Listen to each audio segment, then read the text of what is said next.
60 secondes expat. L'actu de la mobilité internationale. Préparé et présenté par Jeanne.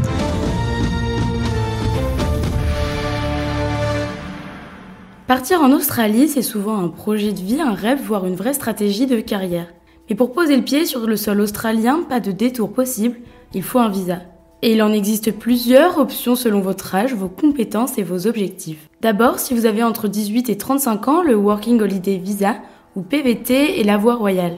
Ce visa vous permet de vivre en Australie pendant 1 an, de travailler légalement dans différents secteurs et de financer votre voyage sur place. Il est même renouvelable jusqu'à 2 fois si vous effectuez un certain nombre de jours de travail dans des zones rurales, souvent dans l'agriculture ou le BTP. Deuxième option, le Student Visa. Il vous autorise à étudier à temps plein dans une école de langue, une université ou une école de métier. Vous pouvez également travailler jusqu'à 48 heures toutes les 2 semaines pendant les périodes de cours. Un visa souvent choisi pour acquérir une compétence sur place, améliorer son anglais ou amorcer un projet d'immigration à plus long terme. Si vous êtes déjà diplômé ou que vous avez de l'expérience professionnelle, vous pouvez viser les visas qualifiés. Le plus courant, c'est le Skilled Independent Visa, basé sur un système de points. On évalue votre âge, votre niveau d'anglais, votre métier, vos diplômes et même votre expérience. Il donne accès à la résidence permanente à condition que votre profil réponde aux besoins du marché australien.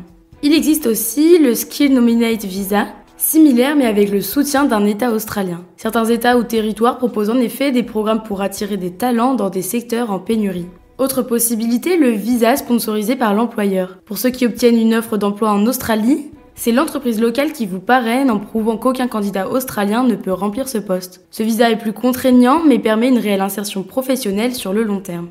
Enfin, pour les profils hautement qualifiés ou investisseurs, il existe des visas spécifiques, comme le Global Talent Visa ou le Business Innovation Visa, destinés aux entrepreneurs, chercheurs ou experts dans des domaines de pointe. Une autre chose très importante, la plupart des visas sont désormais entièrement numériques. Les délais peuvent varier de quelques semaines à quelques mois. L'Australie a une politique migratoire stricte mais lisible. Tout est très documenté, mais il faut anticiper et parfois faire appel à un agent migratoire.